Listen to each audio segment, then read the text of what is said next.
And when they say they're going back to the 1870s, what they are talking about is the British Empire. And you know what they used to say about the British Empire? They used to say, the sun never sets on the places where the British colonialists were killing and oppressing people. That's what the British Empire stands for. What was the British Empire? The British Empire was the slave trade. What was the British Empire? The British Empire was forced colonialism.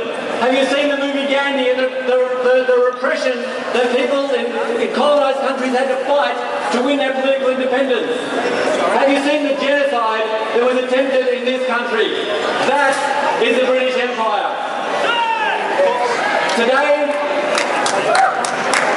the British Empire goes by a new name. They call it the Commonwealth. But even that name is a lie. That name is a lie because it's really stolen wealth. That's what the Commonwealth is, stolen wealth.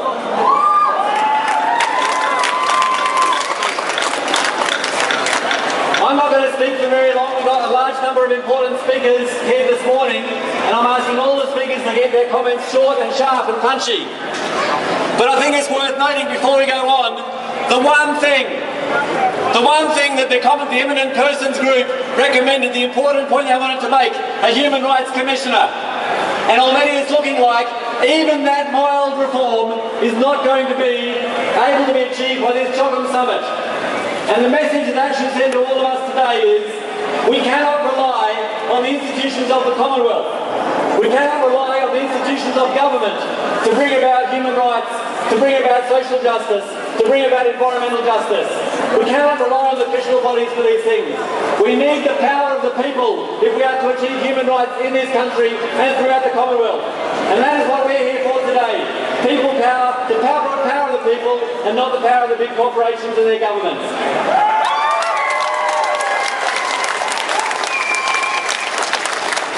And the next speaker I'd like to welcome up to the microphone is part of one of those important struggles, and that is the struggle up in James Price Points to stop the gas hub from being built. Anne Polina is a traditional owner from McKimberley. She's recently been elected to the Broome City Council as part of the No Gas campaign. Please welcome Anne Polina.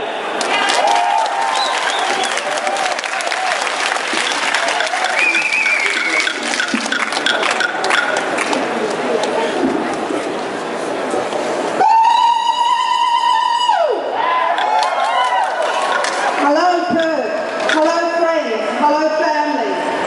I want to pay my respects to Noongar land, waters. I also want to pay my respect to the multiple Noongar nations that are combined within the Noongar native title clan. My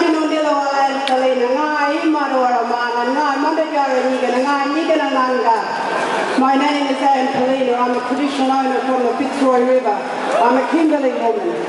I'm here to stand to say that we must protect the Kimberley. We must protect the country. What I want to acknowledge is this most powerful serpent in Noongar country, the wobble. Back in the Kimberley we've got Yungarugu, which is tied to the mighty river. And these are not just stories that Aboriginal people are telling you. They're telling you these stories because there is meaning.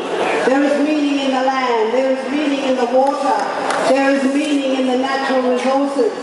And what we see is a new colonisation by the corporates.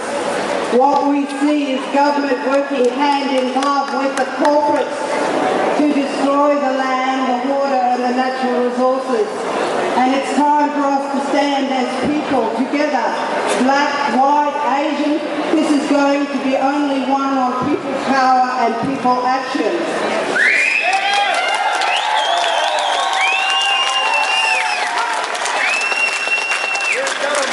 I went to the People's Forum, the Commonwealth People's Forum, and the eminent people have reported to CHOGM. And what I'm saying is the 2-point-whatever billion people who make up the Commonwealth are saying that CHOGM will become irrelevant if it does not listen to the people.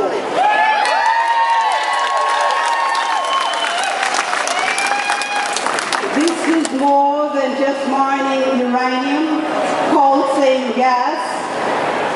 other byproduct. This is about mining money, people. So what I'm saying is that we must stand together.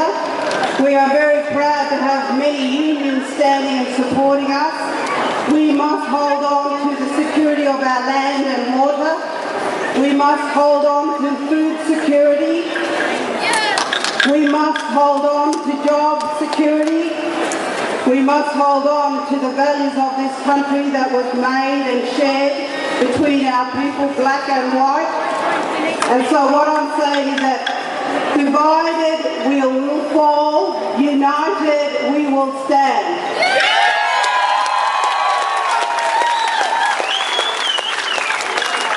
So my observation is that what we see, not just nationally, but what we see from the international monetary crisis is that the world is imploding.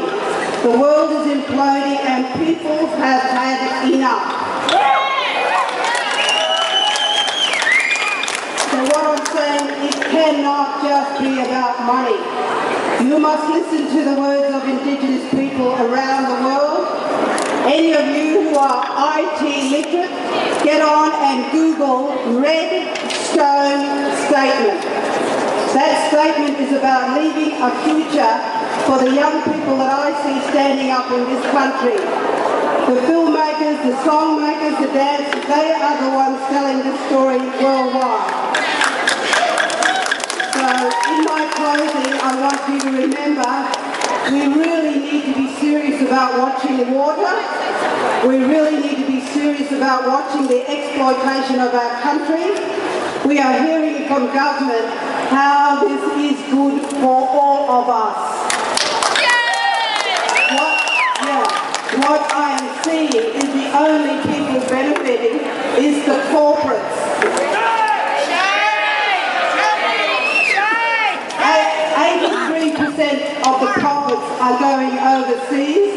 Rural and remote communities nationwide are being screwed. Our sustainable livelihoods, black and white, are being destroyed for the ordinary man and woman on the land. Time to slow down, start to think about what Jeff Gallup provided to the state, which was a sustainability framework for how to develop now and guarantee intergenerational equity for young people now and those not yet born. So thank you for listening, thank you for coming. We will win this on love, not war.